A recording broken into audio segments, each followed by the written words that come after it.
Station की आगत को तो समझ लिया, हमने समझा कि आगत में क्या आती है, मांग और समर्थन आती है, और उस पर वो सरकार के सामने आएगी, और सरकार उन आगतों को किसमें चेंज करती है, निर्गत के रूप में, अर्थात उस पर निर्णय लेगी, उसके लिए नीतियां बनाएगी। तो उन्होंने अब आगत में मैंने आपको बताया, उन्होंने मांगों के भी 4 प्रकार बताए और उन्होंने समर्थन के भी 4 प्रकार बताए। अब हम बात करते हैं निर्गत के अंतर्गत। उन्होंने इसके अंतर्गत निर्गत के भी 4 प्रकार बताए हैं। निर्गत, जो सरकार निर्णय लेगी, जो सरकार नीतियां बनाएंगी, वो भी 4 प्रकार की होंगी उन मांगों के प्रत्युत्तर में जो सरकार के पास आएंगी समाज से अर्थात पर्यावरण से। पहला, दोहन। सरकार कह रही है कि हम आपकी मांगों को पूरा करेंगे। आपने वस्तुओं और सेवाओं के आवंटन की बात की, आपने मजदूरी बढ़ाने की मांग की, आपने नौकरियों में प्रतिनिधित्व बढ़ाने की बात की, लेकिन इसके लिए क्या लिया जाएगा, लोगों से टैक्स लिया जाएगा।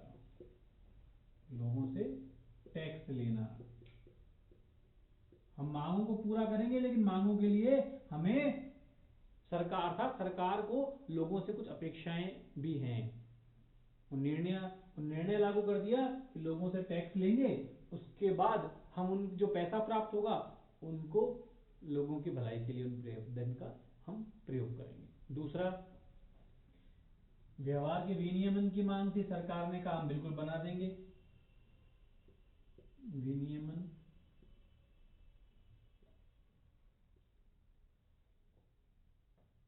कानून बना देगी सरकार। जो मांग कर रहे थे लोग कि साहब समाज सभ्य नियमों से चलता है और यदि कोई नियम नहीं है तो उसके लिए नियम बनाइए, मांग आई, सरकार ने उसके लिए क्या बना दिया, कानून बना दिया। उदाहरण के लिए कानून बना देना, ये दूसरा निर्णय हो गया मांगों के प्रत्युत्तर में। तीसरा, वस्तुओं और सेवाओं का वितरण।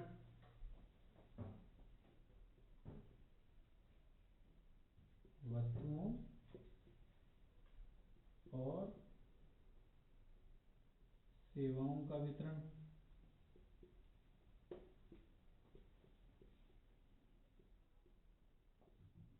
लोगों ने वस्तुओं और सेवाओं के वितरण की मांग की थी, सरकार ने ये निर्णय ले लिया कि जो संसाधन है, जो मूल्य हैं, जो वस्तुएं हैं, सेवाएं हैं, उनका सही रूप में आवंटन किया जाएगा। वास्तव में जिनको आवश्यकताएं हैं, जिनको जरूरत है, उनको सही रूप में वो वस्तुएं, वो सेवाएं, वो संसाधन प्रदान किए जाएंगे। ये हो गया, ये भी सरकार ने निर्णय ले लिया मांगों के प्रत्युत्तर में। चौथा, प्रतीकात्मक निर्गत। प्रतीकात्मक निर्गत,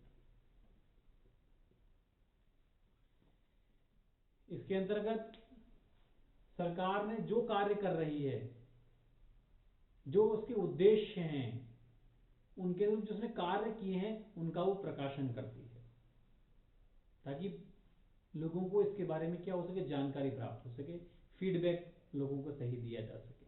तो इस प्रकार जो लोगों की मांगे आ रही हैं, जो उनके समर्थन आ रहा है, उसके एवज में डेविड स्टर्न ने निर्गत को की सरकार किस प्रकार निर्गत के आधार पर निर्गत के रूप में निर्णय लेती हैं, नीतियां बनाती हैं, और वो जो निर्णय है वो 4 प्रकार के हो सकते हैं।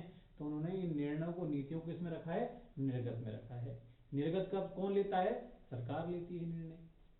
कब लेगी, जब जनता से अर्थात पर्यावरण से या समाज से मांगे और समर्थन के रूप में आगत आएगा, सरकार उन पर निर्णय लेगी और निर्गत के रूप में दोबारा सरकार के पास, सरकार के द्वारा लोगों के पास पहुंच जाएगा, पर्यावरण में जाएगा, समाज में जाएगा।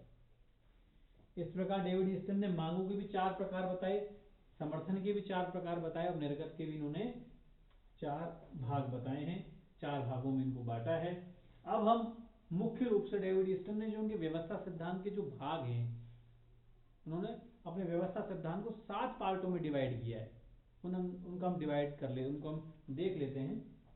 पहला, मांगे। पहला आगत कह लीजिए, इसमें उन्होंने मांगे रखी हैं।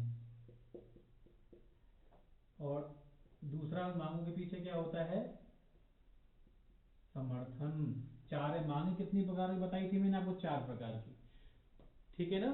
वस्तुओं और जैसे वस्तुओं और सेवाओं के आवंटन की मांग है, व्यवहार विनियमन अर्थात समाज सभ्य नियमों के अंदर काम करेगा तो समाज सही रूप में कार्य करे, इसके लिए सही नियम समय समय पर बनते रहें, लोगों को राजनीतिक जीवन में सहभागिता प्राप्त हो, संचार और सूचना संबंधित कोई मांग हो सकती है। इस प्रकार डेविएशन मांगों को 4 प्रकारों में बांटते हैं और समर्थन के भी उन्होंने कितने प्रकार बताए हैं, 4 प्रकार। और समर्थन को भी 4 भागों में बांटा है।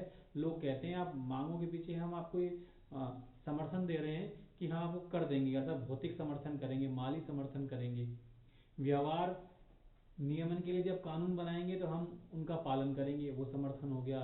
जैसे हेलमेट पहनना, यदि आप कानून बनाएंगे हम हेलमेट पहनेंगे, यदि कोई ट्रैफिक संबंधी नियम है उसका हम पालन करेंगे यदि आप बनाते हैं तो। ठीक है, सहभागिता संबंधी जो मांग थी उसके प्रत्युत्तर में कहते हैं कि आप हमें वोट देने के अधिकार को लागू कीजिए, हम वोट देंगे, ये तीसरे प्रकार का समर्थन हो गया। चौथा जो उनकी मांग थी कि हम सूचना से संबंधित मांग थी, इसके प्रत्युत्तर में वो कहते हैं जनता से अर्थात समाज या पर्यावरण से समर्थन आता है कि हम उन सूचना संबंधी जो सरकारी जो आदेश हैं, जो नियम हैं, उनका हम पालन करेंगे, उन पर ध्यान देंगे। तो समर्थन भी 4 प्रकार का हो गया। तीसरा हो गया निर्गत। इसको मैं आपको डायग्राम में ही बता देता हूं। सरकार रूपांतरण प्रक्रिया, क्योंकि ये आगतों को निर्गत में चेंज करती है। ये क्या आ रही है, मांग, मांग यहां लिख देते हैं, और मांगों के पीछे क्या है, समर्थन। कहां से आ रही है, पर्यावरण से, समाज,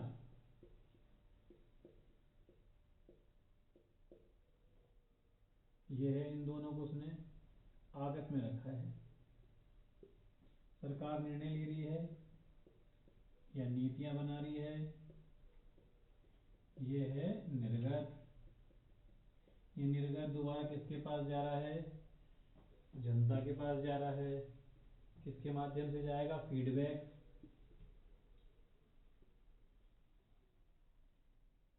प्रतिसंभरण कहा है हिंदी में उन्होंने,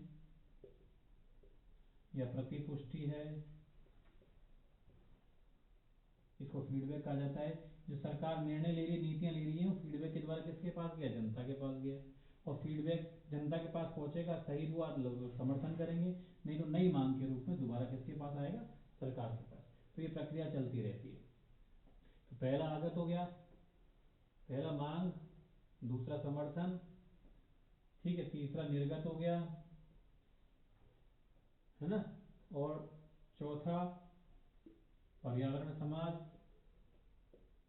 पर्यावरण, पर्यावरण में समाज रखते हैं जहां से मांगे आती हैं। पांचवा फीडबैक या प्रतिपुष्टि, जो सरकार जो निर्णय ले रही है फीडबैक के द्वारा जनता तक पहुंचेंगे। जनता की जो मांग की जा रही है वो भी किस तक, जनता की जो मांग है वो सरकार तक जो पहुंचेंगी वो भी इन्हीं मीडिया के द्वारा पहुंचती हैं। तो इस प्रकार ये पूरा प्रोसेस चलता रहता है, फीडबैक, प्रतिपुष्टि, प्रतिसंभरण। 5 तो ये हो गए।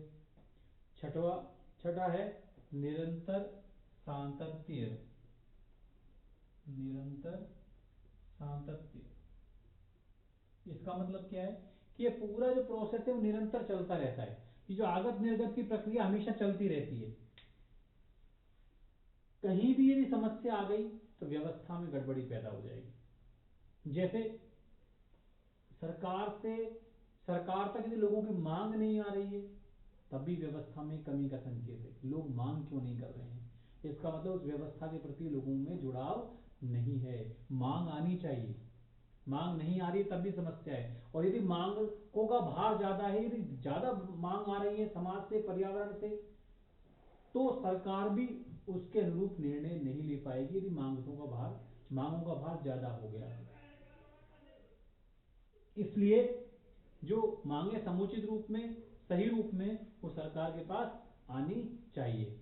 आगत और निर्गत दोनों के मध्य संतुलन होना चाहिए। तो ये आगत निर्गत की प्रक्रिया कंटिन्यू चलती रहती है। लोगों की मांगे सरकार तक आती है, ठीक है, सरकार या मांगे कहाँ जा रही है, पर्यावरण से, सरकार उन पर निर्णय ले रही है, रूपांतरण प्रक्रिया के द्वारा आगत को, मांगों को निर्गत में चेंज कर दिया जाता है, निर्णय नीतियां बनाई जाती है, सरकार बनाती है, और जो निर्णय फीडबैक के द्वारा मीडिया मीडिया के द्वारा ये सब जो निर्णय हैं ये दोबारा जनता तक पहुंचते हैं। निर्णय सही है तो समर्थन के द्वारा दोबारा सरकार तक समर्थन आएगा, यदि कुछ कमी है तो दोबारा नई मांग के रूप में सरकार के पास आएगा। और ये भी किसके द्वारा आएगा, फीडबैक के द्वारा, मीडिया के द्वारा। ये जो जनता के जो निर्णय है, जनता की जो मांग है, जनता का जो समर्थन है, दोबारा फीडबैक के द्वारा सरकार तक आएगा। इस प्रकार ये पूरा प्रोसेस चलता रहता है। ये तो ये प्रक्रिया सांतत के रूप में निरंतर रूप में चलती रहती है और ये चलनी चाहिए। कहीं भी यदि रुकावट है तो निश्चित रूप से वो व्यवस्था के लिए घातक है। तीसरा, नेक्स्ट है 7वां, नियामक तंत्र। डेविड ईस्टन कहते हैं कि आगतों का भार ज्यादा नहीं होना चाहिए, मांगे वही आए जो समुचित रूप से सही हो, उचित हो। अनावश्यक यदि मांगे ज्यादा आई तो सरकार उन पर निर्णय नहीं ले पाएगी। इसलिए जो अनुचित मांग है उनको नियंत्रित करने के लिए एक तंत्र भी होना चाहिए। तो उन्होंने नियामक तंत्र में भी 4 पार्ट रखे हैं, 4 भागों में उसको बांटा है कि कुछ तंत्र हैं जो अनावश्यक मांगों को रोकने का कार्य करते हैं। ठीक है, जैसे पहला है राजनीतिक दल और दबाव समूह। राजनीतिक दल एवं दबाव समूह, ये वही मांग सरकार तक पहुंचाएंगे जो उचित होगी, जो अनावश्यक होगी, बेवजह की मांगे होंगी, वो सरकार तक या व्यवस्था तक नहीं पहुंचती। तो ये कहीं कहीं जनता को शिक्षित करने का, जनता को राजनीतिक रूप से जागरूक करने का ये कार्य करते हैं। दूसरा है सांस्कृतिक तंत्र। सांस्कृतिक तंत्र, संस्कृति है वो भी कहेंगे रोकने का कार्य करती है। सांस्कृतिक तंत्र भी रोकने का कार्य करता है। जो सही मांग होंगी, जो सही विचार और जिनमें सही मूल्य होंगे, वही मांगे आगे पहुंचाई जाती है आगतों के रूप में। तीसरा है स्वयं रूपांतरण प्रक्रिया। स्वयं रूपांतरण प्रक्रिया अर्थात सरकार भी कहीं के नियामक तंत्र के रूप में कार्य करती है। यदि अनावश्यक मांगे हैं तो सरकार उनको निर्णय के रूप में लागू नहीं करेगी। और चौथा है सूचना तंत्र। चौथा है सूचना तंत्र अर्थात मीडिया। ये भी जो उचित मांग होगी उनको सरकार तक पहुंचाएगा, जो अनुचित मांग होगी उनको नहीं पहुंचाएगा। ये मीडिया का दायित्व भी है। इस प्रकार जो अनावश्यक मांगे हैं उनको रोकने का कार्य नियामक तंत्र करता है। और डेविड ईस्टन इसमें 4 प्रकार के तत्वों को रखते हैं। पहला राजनीतिक दल और दबाव समूह, जो अनावश्यक मांगों को नहीं ऊपर पहुंचने देते, सरकार तक नहीं आने देते, इनकी जिम्मेदारी है। सही मांग है वो पहुंचनी भी चाहिए। दूसरा संस्कृति, विचार, मूल्य, सांस्कृतिक तंत्र। तीसरा स्वयं सरकार जो अनावश्यक मांगों पर निर्णय नहीं लेती है। और चौथा है सूचना तंत्र अर्थात मीडिया। तो इस प्रकार ये उन्होंने अपने राजनीतिक व्यवस्था के सिद्धांत में 7 प्रकार के तत्व माने हैं। मांगे, समर्थन, निर्गत, अर्थात आगत, समर्थन, निर्णय, पर्यावरण, फीडबैक, प्रतिसंभरण अर्थात नेक्स्ट है निरंतर सातत्य। ये आगत निर्गत की प्रक्रिया हमेशा निरंतर रूप में चलनी चाहिए। और एक नियामक तंत्र। यह है डेविड ईस्टन का राजनीतिक व्यवस्था का सिद्धांत। इसके द्वारा उन्होंने ये बताने की कोशिश की कि व्यवस्था तभी अच्छे से कार्य कर सकती है, कोई देश तभी अच्छे तरीके से कार्य कर सकता है जब वहां मांग और निर्णय के रूप में संतुलन होना चाहिए।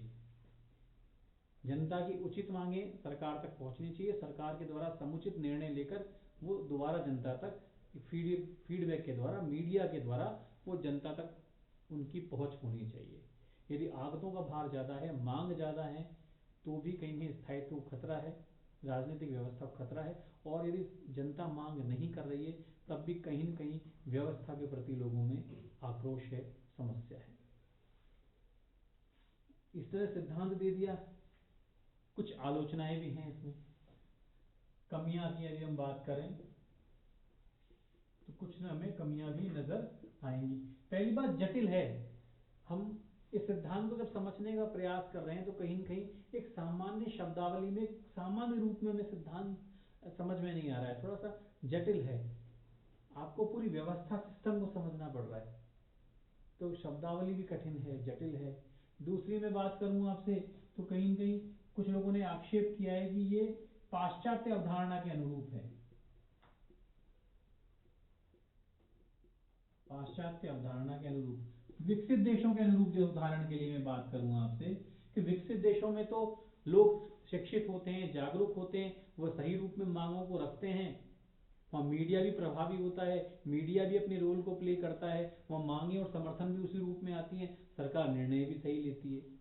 लेकिन जो अविकसित देश हैं, जहाँ लोग पढ़े नहीं हैं, जहाँ मीडिया भी निष्पक्ष नहीं है, कहीं कहीं मीडिया भी उतना रोल प्ले नहीं कर पा रहा है जितनी उसको आवश्यकता है, वहाँ राजनीतिक दल और दबाव समूह भी कहीं कहीं उतने जागरूक नहीं हैं, तो उन देशों की व्यवस्थाओं में ये सिस्टम कैसे काम करेगा।